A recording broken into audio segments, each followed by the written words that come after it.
Sige iha, mukhang buo na talagang isip mo. Kaya wala na akong magagawa pa kung hindi ang irespeto na lamang ang desisyon mo. Sabi nito sa kanya. Bigla nitong inunat ang kamay at pagkatapos ay tinuro ang cabinet. Hindi kalayuan sa kanila. Ilabas mo ang box sa loob ng cabinet. Sabi nito sa kanya. Agad naman siyang nagpunas ng kanyang mga luha at pagkatapos ay tumayo doon at lumapit sa cabinet at kinuha ang box doong makatapos. Ay bumalik siya sa tabi ng matanda at nilapag doon sa isang mesang nasa harapan nila. Nakita niyang may kandado pala yun at may numero. Kailangan niya ng password. Kaya agad siyang tumingin dito. Lolo, naaalala mo bang password nito? Agad niyang tanong rito. Ang birthday ng lola mong password. Mabilis na sagot naman ito sa kanya. Lola? Ulit niya sa sinabi nito. Sa totoo lang ay hindi niya ito naabutan dahil nang tuluyan na siyang makapasok sa pamilya. De La Rosa ay namatay na ito dahil sa sakit. Alam ni Carter ang petsang yon, hanapin mo siya para siyang magbukas. Sabi nito sa kanya. Sige po lolo. Sabi niya at pagkatapos ay binitbit na niya ang box mismo dahil kung sakaling makuha nila mula doon ng marriage certificate ay ipapasoli na lamang nila ang box kay Tito Alvin. Lumabas siya ng pinto ng mabilisang tibok ng kanyang puso. Nang buksan niya ang pinto ay hindi niya nakita doon si Carter at mukhang umalis ito. Hindi na ito nakapaghintay pa. Akmang maglalakad na sana siya upang bumaba at hanapin si Carter. Nang makaramdam siya ng biglang pagkahilo at halos ang kanyang mga tuhod ay manghina dahil sa sobrang pagkahilo. Halos pakaramdam niya rin ay nasusuka siya. Kaya pinilit niyang naglakad patungo sa silid na nasa tapat ng silid ng matanda. Dahil kung sa silid siya nito pupunta ay baka mag-alala pa ito sa kanya. Pagkapasok niya sa loob ng silid ay mabilis siyang nagpunta sa sofa. Upang mahigat pagkatapos ay dinukot niya ang kanyang cellphone upang tawagan sana si Carter. Nabigla na lang may pumasok sa isip niya bigla. Paano niya kung sabihin niya kay Carter na hindi sila pumayag? Ang lolo nito na maghiwalay sila. O sabihin niya rito na hindi niya makuha ang certificate dahil ayaw nitong ibigay. At dahil sa bagay na yun ay magalit si Roxanne at muling umalis ng bansa at katulad noong una na walang istorbo sa pagsasama nila. Eksakto kapag naipanganak niya ang sanggol ay siguradong magiging isa silang masayang pamilya. Nasa kalagitnaan siya ng pag-iisip nang bigla na lamang bumukas ang pinto. Kaya nagmadali siyang tumayo upang itago ang box sa kanyang likod. Pumasok si Carter doon na nakasuot pa ng suit at lumapit sa harap niya. Tapos ka na bang makipag-usap kay Lolo? Tanong nito sa kanya at dahil sa pagsasalita nito ay hindi aksidenteng maamoy niyang amoy na sigarilyo mula sa bibig nito. Naninigarilyo ka ba? Tanong niya rito at pagkatapos sinapakunot ang noo. Isang stick lang. Well anyway, kamustang pag-uusap niya ni Lolo? Pumayag ba siya?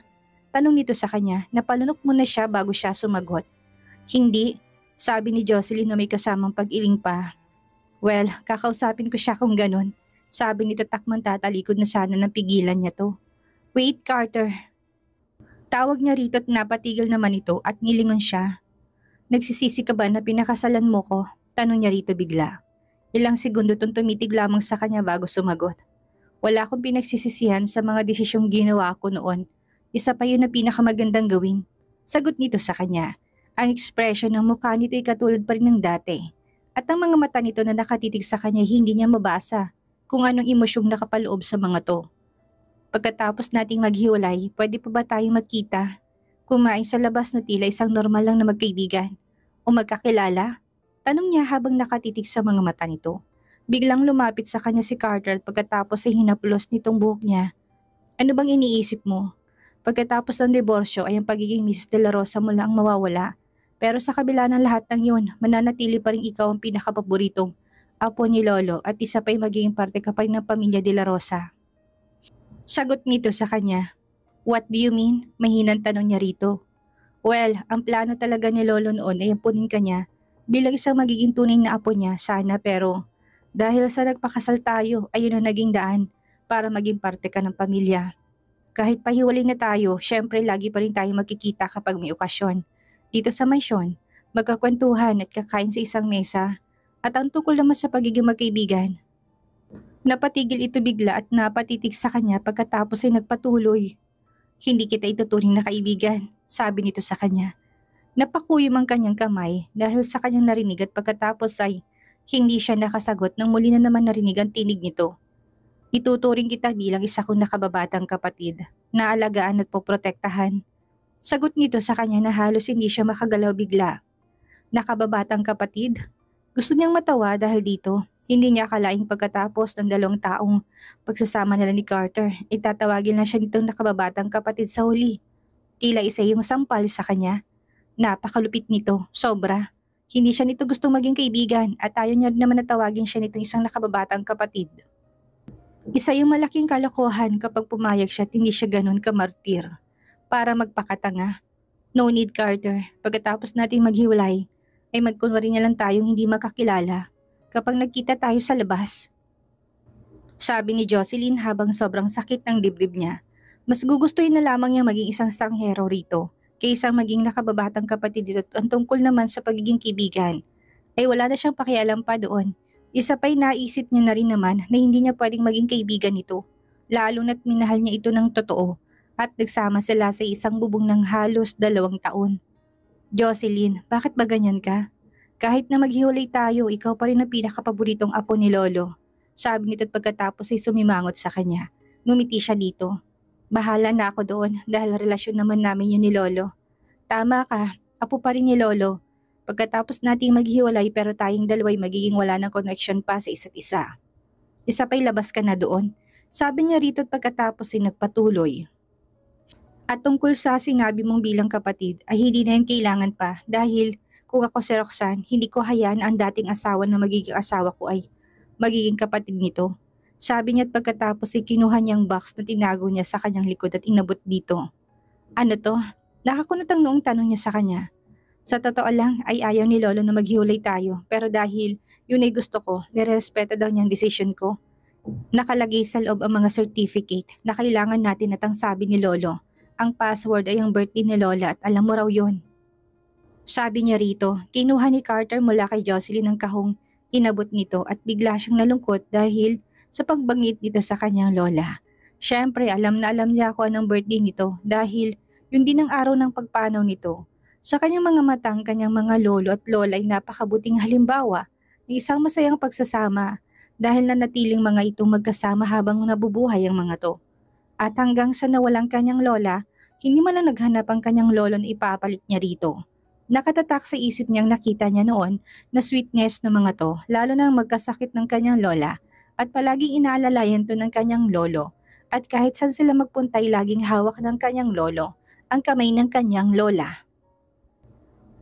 Naalala niya pa noong bata siya nagnenegosyo ang kanyang lolo at laging sinasamahan ng kanyang lola. Ito kahit pa madaling araw pa lamang ay nagumpisa pa sila hanggang sa magdidilim na.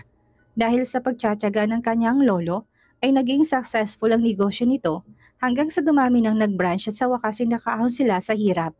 Ngunit hindi nagtagal pagkatapos nun, bigla na lamang nilang nalaman na may sakit palang kanilang lola kung saan ang sakit na dumapos sa kanya napakalubha. Fresh pa sa kanyang alaala na nung bata pa siya ay lagi niyang naririnig na sinasabi ng kanyang lolo sa kanya na huwag kang magpasaway sa lola mo at kung hindi papaluin kita. Yun ang laging bilin nito sa kanya. Minsan kasi nung bata pa siya ay dahil sa sobrang pagod niya ay bigla na lamang siyang nahiga sa kandungan ng kanyang lola at nakatulog doon ng ilang oras. Ngunit makalipas lamang ang magdamag ay bigla na lang sinumpong ng rayuma ang kanyang lola na tumagal ng halos 1 buwan at gabi-gabi itong halos. Iniinda ang sakit at hindi makatulog ng maayos. Bilang isang parusa, pinatayo siya ng kanyang lolo na 1 buong araw at hindi rin siya nito pinakain. Sa kanyang pagkakaalala ay yun ang unang beses na pinarusahan siya ng kanyang lolo ng ganong katindi. Walang nakapigil dito ngunit ang nalaman ng kanyang lola ang tungkol dito ay pinagalitan nito ang kanyang lolo dahil bata pa nga siya noon ay halos wala pa siyang kamuwang-muwang. Pero ngayon na matanda na siya, intindihan na niya na sobrang lalim ng pagmamahalan ng kanyang lolo't lola. Pero ilang taon na rin na nakakaraan nang iwanan nito ang kanyang lolo na mag-isa. Nang makita ni Jocelyn na namumulang mga mata ni Carter, ay nag-alala niyang tinanong ito. May problema ba? Hindi mo pa ako sinasagot at may malibang banggitin ko sa yung tungkol sa lola mo? Sunod-sunod na tanong niya rito, natatakot ako na baka malungkot si lolo dahil wala ni sino man sa buong pamilya na naglakas loob na banggitin sa kanyang tungkol kay lola o niyang salitang lola man lang. Sabi nito sa kanya. Nang marinig ito hindi na niya nagawang magtanong pa, bigla siyang nagilty bigla. Napatingin siya sa box at pagkatapos ay tinanong ito, alam mo pa ba ang password? Kung naalala mo pa ay buksan mo na. Sabi niya na lamang dito. Natatandaan ko pa. Sagot nito kasabay ng pagtango. Hintayin mo ko dito sandali at may gagawin lang ako. Sabi nito sa kanya at pagkatapos ay tinalikuran siya nito at umalis. Naiwan siya nito doong mag-isa. Wala siyang nagawa kung hindi sundan na lamang ito ng tingin at wala siyang idea kung anong gagawin nito. Dahil ang sabi lamang nito sa kanya ay maghintay siya doon at ang ibig sabihin lamang nun ibabalik rin naman ito kaagad. Wala siyang choice kung hindi maghintay dito, isa pa'y anong oras pa lang naman. Makakahabol pa sila sa appointment nila. Halos takbuhin ni Carter papunta sa silid ng kanyang lolo. Pagkapasok niya doon ay kaagad niya itong nakitang nakaupo sa upuan nito, malapit sa bintana at nakapikit. Lolo, tawag niya rito at nang marinig nito, ang kanyang tinig ay nagmulat ng mga mata at tumingin sa kanya. Halika dito, maupo ka, sabi nito tinurong puan na nasa harap nito. Ngunit sa halip na mupo doon ay mabilis siyang lumapit sa harap nito at pagkatapos ay lumuhod. Lolo, I'm sorry. I know kung anong ibig sabihin nito. Ayaw mo maghiwalay kami ni Jocelyn. I'm really sorry, Lolo. Ngunit hindi ko na magagawa pang gusto niyo. Sabi niya rito. So ibig sabihin ay desidido ka pa rin makipag-divorce sa asawa mo? Tanong nito sa kanya. Habang nakaluhod siya sa harap nito ay nakatikom ang kanyang bibig at hindi makasagot dito. Sobrang tahimik ng paligid at doon bumukas ang pinto at hindi niya nagawang lingunin kung sinong pumasok doon dahil ang alam niya lamang ay may pumasok dahil may mga narinig din siyang mga yabag. No wonder ininsist ni Jocelyn na makipaghiwalay sa'yo dahil sa ugali mo't sa babaeng yun. Sabi nito na matatalim ang mga salita sa kanya. Alvin, tulungan mo siyang tumayo. Sabi nito at doon niya na lang napagtanto nang pumasok pala kanina ang kanyang tito Alvin. Ang pinaka-butler ng pamilya at tito ng nakagawian niyang pagtawag dito. Lumapit ito sa kanya at pagkatapos hinawakan ng braso niya. Pagkatapos inalalayang tumayo. Ngunit bigla na lamang inabot ng kanyang lolong saklay nito pagkatapos sinampas siya sa likod niya. Agad niyang naramdaman ng sakit dahil sa pagpalo nito sa likod niya. Wala siyang ginawa at niyan dumaing dahil sa sakit ay hindi niya ginawa. Kaya mas lalo pang nagalit ito at tinampas siyang muli nito sa likod nito. Pagkatapos ng isa ay sinundan pa ulit ng isa hanggang sa nagsunod-sunod na at halos mapangiwi siya sa sobrang sakit habang kanyang tito Alvin ay nakatayo lamang sa tabi niya habang pinapanood siyang mamilipit sa sakit na titiyak niyang takot din ito sa kanyang lolo. At walang magawa kundi ang manahimik na lamang sa isang tabi. Ano, makikipaghiwalay ka pa ba ha? Tanong ulit nito sa kanya. I'm sorry lolo but hindi pa niya natatapos ang kanyang pagsagot ay bigla na lamang siyang hinampas muli nito sa likod. Kaya pa niyang tiisin ang paghagupit nito sa kanya. Habang nakatayo siya sa harap ng kanyang lolo ay nakakuyom ang kanyang mga kamay dahil sa kanyang pagtitiis ng sakit mula sa paghampas nito sa kanya. Kaya pa niyang tiisin ito kaysa sundin ang utos nito. Habang tinitingnan naman siya ng matanda ay mas halos lamang itong nagalit sa kanya dahil wala siyang makitang pagsuko sa mukha nito. At dala ng kanyang galit ay muli na naman niyang tinaas ang kanyang saklay upang muling hampasin ito. Nang makita niyang pagbuelo ng kanyang lolo upang hampasin siyang, muli ay napapikit siya at napakuyom ang mga kamay. Maging ang kanyang mga labi niya ay mariin niyang pinagdikit at tinintay na dumapo sa kanya. Ang paghampas nito ngunit wala siyang nahintay hanggang sa narinig niya na lamang ang tingin ng kanyang tito Alvin kaya napamulot siya ng kanyang mga mata. Sir, kung ihahampas niyo ulit yan kay Master Carter, ay baka mabalian na siya ng buto. Sabi nito at pagkatapos ay nakita niyang pinigilan pala nitong saklay ng kanyang lolo, kaya walang humampas sa kanya. Mukha namang malakas ang katawan niya, kaya hayaan mo lang siya. Hindi ako titigil hanggat hindi ko naririnig ang gusto kong marinig. Matatag na sabi nito. Napatingin sa kanya ang kanyang tito Alvin at pagkatapos puno ng pag-aalalang sinabi sa kanya. Carter iho, pwede bang gawin mo na lang ang gusto ng iyong lolo para matigil ang pangbubugbog niya sa'yo? Sabi nito sa kanya. Tumitik siya sa mga mata nito at marahang ngumiti. Tito, alam kong nag-aalala kayo para sa akin. Ngunit kung ang pagbugbog sa akin ni Lolo makakapagpagaan sa nararamdamang galit niya, ay hayaan niyo kung bugbugin niya ako. Sagot niya rito. Ang mga sinabi ni Carter ay mas lalo pang nagpagalit sa kanyang lolo na kung saan sa mga oras na yon ay hindi lamang ito galit na galit, kung hindi nanginginig na ito dahil sa sobrang galit. Mabilis na pinatabi ng matandang kanyang tito Alvin at muli na naman siyang hinampas nito. Sa pagkakataong iyon ay mas malakas na kaysa sa mga nauna. Nang mga oras na iyon ay ramdam na ni Carter ang pananakit ng katawan niya at halos mapadaing na siya dahil sa sobrang sakit ng katawan niya at pagkatapos ay bigla na lamang napaubot nakita niyang pulang likido na tumalsik mula sa bibig niya at napunta sa carpet na nasa pana nila. Master Carter! Tawag sa kanya ng kanyang tito Alvin at mabilis na nilapitan. Dahil nga sa mga lumabas na dugo mula sa bibig niya sobra itong naggalala sa kanya. Natapos itong makalapit sa kanya ay napahawak to sa likod ni Carter at naramdaman itong basayon kaya dali-dalin itong hinubad ang suot nitong suit at tumambad sa mga mata nitong pulang likido sa buong likod nito. Sa mga oras na yon ay nakaluhod na sa harap ng matanda si Carter at maging si Alvin. Napatingala siya dito at galit na galit pa rin ang matanda hanggang sa mga oras na yon habang nakatitig sa apo nito at tila ba wala pa rin itong balak na tumigil sa kabila ng kalagayan ni Carter. Kung magpapatuloy ang pambubugbog nito sa apo, ay baka hindi magandang maging kahihinatnan nito. Bigla siyang napaisip kung paano ito matitigil. Walang makakapigil dito kung hindi si Jocelyn. Siya lamang tiyak na pakikinggan nito at wala nang iba pa. Upang mailigtas si Carter sa kamay na malupit nitong lolo, ay mabilis siyang lumabas ang silid na yun upang hanapin si Jocelyn. Samantalang pagkatapos umalis ni Alvin ay muli pang hinampas ng 3 beses na matanda si Carter at pagkatapos nakaramdam ng pagod kaya naupo sa harap nito. Tumingin siya kay Carter na mimilipit ng sakit sa kanyang paanan. Katulad ka lang din pala ng iyong ama na mas gusto pang ibang babae kaysa sa sariling asawa. Galit na saad nito. Alam mo Carter, kami ng lola mo. Nagmahalan kami sa buong pagsasama namin sa kabila ng hirap na naranasan namin noong una kami nagsama. Nalampasan namin ang lahat ng pagsubok na dumating sa buhay namin na magkasama. Hindi rin kami nagkulang sa isa't isa. Ngunit hindi ko maintindihan kung bakit nagkaroon ako ng apo na katulad mo na nagmana sa kanyang ama. Talagang kung anong puno siya rin ng bunga. Pinalaki ko siya ng maayos at pinag-aaral at maging ikaw. Pinag-aral kita, pinakain at binihisan. Binigay ko rin sa iyong lahat ngunit wala ka pa ring utang na loob. Tuloy-tuloy na sabi nito, tahimik lang na pinakinggan ni Carter ang mga sinabi nito. At hindi siya nagkaroon ng lakas ng loob na sumagot. Wala siyang balak na ipaliwanag ang sarili niya o niipagtanggol man lang dahil alam niyang tama ito. Alam niyang katulad lang din siya ng kanyang ama't sinaktan niya si Jocelyn. Kasalanan niyang lahat, wala siyang balak sumagot dahil handa siyang tanggapin ang lahat ng sasabihin nito sa kanya. Matalino ka naman sa pagkakaalam ko pero bakit gumagawa ka ng desisyon? Napadalos-dalos ang makikipaghiwalay pa talagang naisip mo. Pumasok ba dyan sa isip mo kung anong mararamdaman ni Jocelyn dahil sa desisyon mo? Tanong nito. Tinanong ko na siya tungkol doon lolo at nag-usap na kami nang banggitin ko yun sa kanya. Nakuha niya sagutin nito.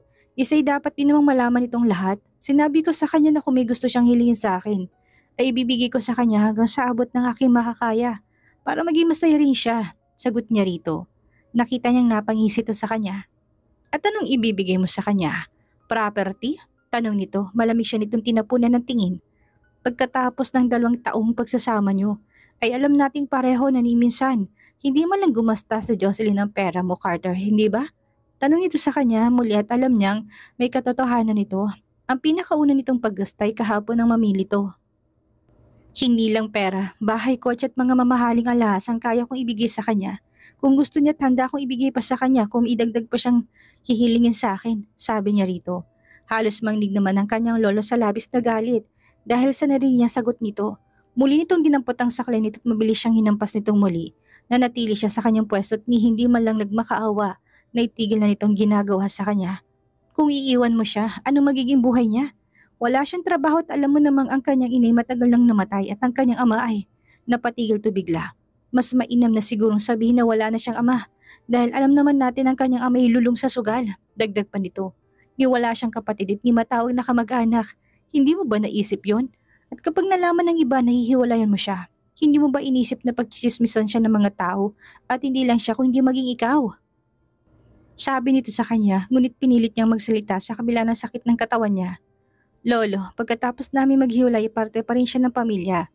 Dahil aalagaan ko pa rin siya at poprotektahan mula kahit na anuman. Sagot niya rito. Nagpapatawa ka ba, Carter? Sa dito't baka sa mukha nitong labis na pagkadismaya. Hindi mo ba kilala si Jocelyn?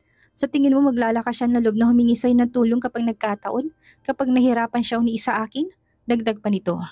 Okay, I see. Hindi mo talaga siya kayang alagaan. Dahil sa ugali mong yan, sabi nito. Siguro nga mas maganda na ring iwanan mo siya at maghiwalay kayo. Pero tandaan mo Carter, si Jocelyn ang pinakapaborito kong apo at hindi ikaw kahit na maghiwalay kayo. Hindi ako papayag na saktan siya ng kahit na sino man. Sabi nito sa kanya. Medyo napanatag na ang loob ni Carter na marinig niya sinabi nito. Lolo, huwag kayong mag-alala dahil pinapangako ko na hindi ko siya hayaang masaktan ng kahit na sino man. Sabi niya rito. Tumitig ito sa kanyang mga mata at pagkatapos ay nagsalita. Tungkol sa Roxanne na yon, kung talagang hihiwalayan mo si Jocelyn, hindi ko gugustuhin ng babae na makapasok sa ating pamilya. At kung gusto mo talagang magpakasal sa kanya, hintayin mong mamatay ako muna. Sabi nito sa kanya.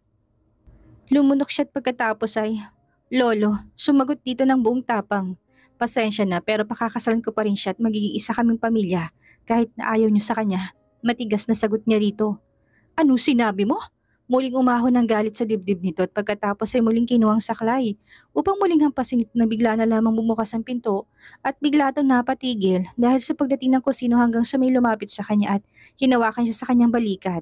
Hinaplos nitong kanyang mukha at sa haplos pa lamang nito ay alam na kagad niya kung sino to. Walang iba kung hindi si Jocelyn.